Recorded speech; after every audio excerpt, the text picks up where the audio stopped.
Story นะคะเที่ยวกับแมม EP นี้เราก็พาทุกคนมาในกรุงเทพกันเลย มาร้านซักอบรีดที่สำหรับน้องหมาโดยเฉพาะนะคะชื่อว่าเพชรลอนลี่นะคะเวลาเราพาน้องแมมไปออกทริปออกทัวร์หรือว่าใช้ของน้องแมมที่บ้านนะคะก็ไม่ว่าจะเป็นผ้าเช็ดตัว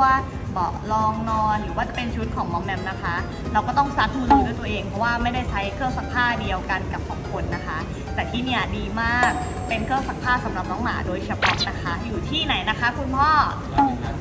อยู่ที่รามอินทรา40นะคะน้องมอมแมมก็มาควบคุมการซักด้วยตัวเองเลยตรงนี้นะคะถังซักก็มีเยอะมากมีทั้งถังแบบ27กิโลแล้วก็ถังแบบ14กิโลนะคะแล้วก็ทั้งซักได้แล้วก็อบได้พออบได้เนี่ยมันก็ดีอย่างหนึ่งว่ามันสามารถฆ่าเชื้อได้ด้วยนะคะเพราะว่าเราก็สามารถอบความร้อนได้เลยคราวนี้น้องมอมแมมก็จะมีผ้าหอมๆมีที่นอนหอมๆไว้นอนแล้วนะคะ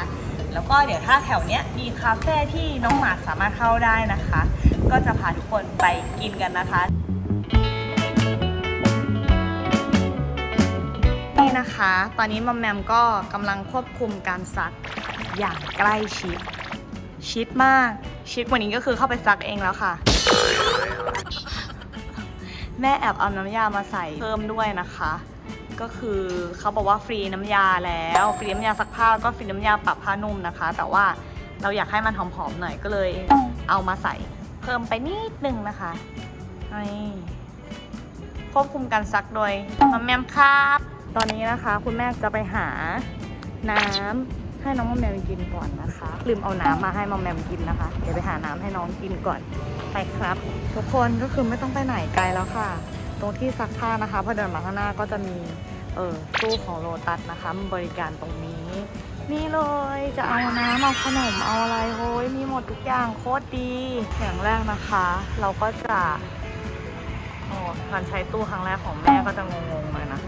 เราก็จะเลือกก่อนแม่อยากได้สไปซ์แม่จะจ่ายด้วยอะไรดี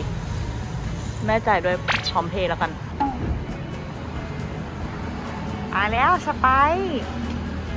แล้วก็จะมาตรงนี้นะคะมีสัญญาณสีเขียวเราก็ดึงขึ้นได้เลยหยิบสไปซ์มาครับฮึบได้แล้วโอเคแล้วปลดคุณแม่ออกไปหาน้ำให้น้องทานนะคะดูซิว่ามันแมมรอหรือเปล่ามีคนรอหรือเปล่าคะคนรอแม่หรือเปล่าคะเนี่ยน้องรอเหรอคะเนี่ยน้องรอเหรอคะไม่ค่อยหิวน้ำเลย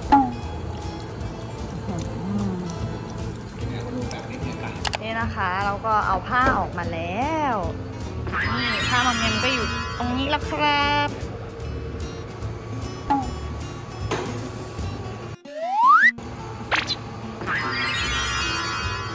เราเพชรลอนลี่นะคะก็เป็นเครือเดียวกับ Watch Express นะคะเราก็โหลดแอปเข้ามาพอโหลดแอปเข้ามานะคะแล้วเราสมัครแอปเนี่ยก็จะได้ทั้งหมด 6,000 พอยต์นะคะใน 6,000 พอยต์เนี่ยสามารถแปลงเป็นเงินได้60 บาท60 บาทเราก็สามารถเอามาซักผ้าหรือทำอะไรก็ได้ในตู้ที่เป็น60 บาทนะคะถ้าไม่พอเราก็เติมเงินเข้าไปได้ค่ะแล้วถ้าสมมุติว่าเราเนี่ยลงทะเบียนอีเมลนะคะแล้วเราได้โค้ดมานะคะในโค้ดเนี้ยเราก็จะได้เพิ่มอีก 1,000 พอยต์นะคะเราไปเอาโค้ดเนี้ยไปให้เพื่อนแล้วพอเพื่อนเราสมัครเสร็จเราก็ได้อีก 1,000 พอยต์ทั้งหมดเนี่ยเราก็ได้ฟรีๆมา 8,000 พอยต์นะคะ 8,000 พอยต์เนี่ยนะคะก็จะเป็นเงินทั้งหมด80 บาทที่เราจะได้ฟรีนะคะจากแอปนี้ในการลงทะเบียนการใช้ครั้งแรกนะคะอย่าลืมมาใช้กันนะคะเพราะว่าเราอยากให้ที่เนี่ยแบบอยู่ได้นานๆเลยเพราะว่าเป็นแบบสิ่งที่ดีมากสำหรับน้องหมานะคะสามารถซักผ้าแล้วก็อบผ้าน้องหมาได้อย่างดีแล้วก็ฆ่าเชื้อด้วยคือแบบทำสะอาดทำดีมีห้องน้ำที่ล้างมือให้เรียบร้อยนะคะที่จอดรถสะดวกสบายเราอยากให้เขาแบบอยู่ได้นานๆนะคะมาใช้บริการกันได้นะคะสำหรับเพชรลอนลี่นะคะที่รามอินทรา40ค่ะ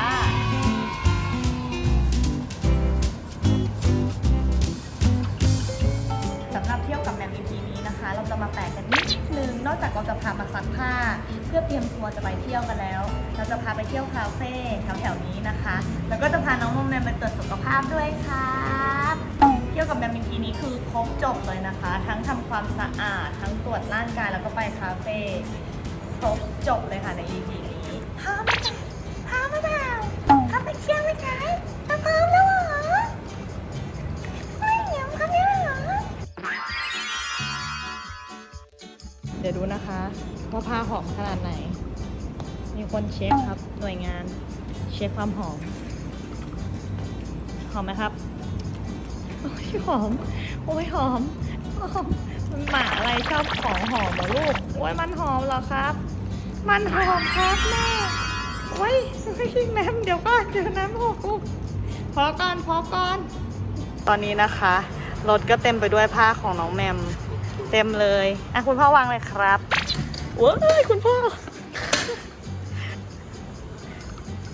เต็มเลยแล้วก็ผึ่งไปนะคะ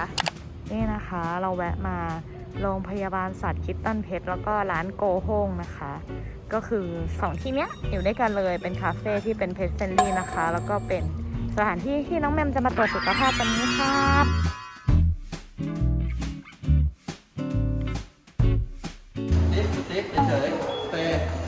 เตนะ 17.4 แมม174ทั้งหมดนะพี่บูจะเลือดไหมคะน้องแมมพร้อมจะเลือดไหมคะอุ้ยเฮ้ยแมมเริ่มจะไม่พร้อมแล้วกลัวแล้วเหรอกลัวเหรอนี่นะไม่กลัวละไม่กลัวครับกลัวไม่เป็นไรระหว่างรอผลเลือดนะคะมอมแมมก็มาอยู่ที่นี่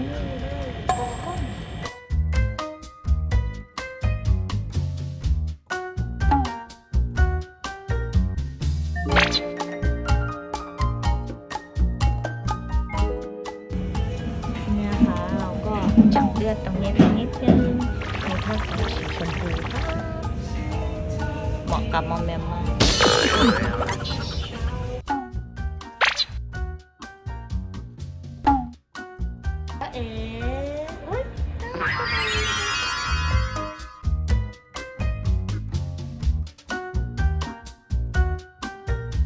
กำลังจะกินข้าวผัดมันกุ้งของพี่ออฟแล้วก็เป็นกุ้งทอดซอสมะขามนะคะของตัวเองกุ้งก็คือตัวใหญ่เบอร์จะให้ดูขนาดกุ้งใหญ่มากกุ้งใหญ่มากกุ้งทอดซอสมะขาม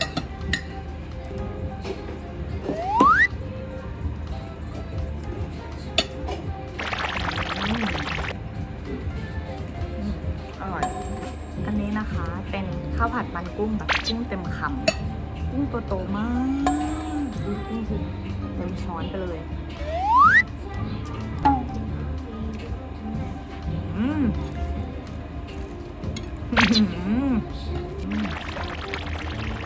อร่อยจริงอร่อยมาก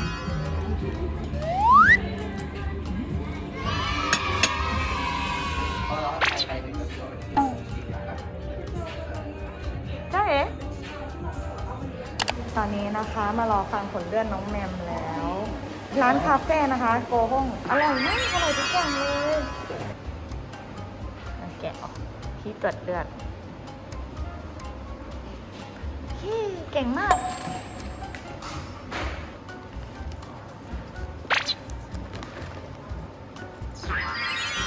ไปแล้วครับวันนี้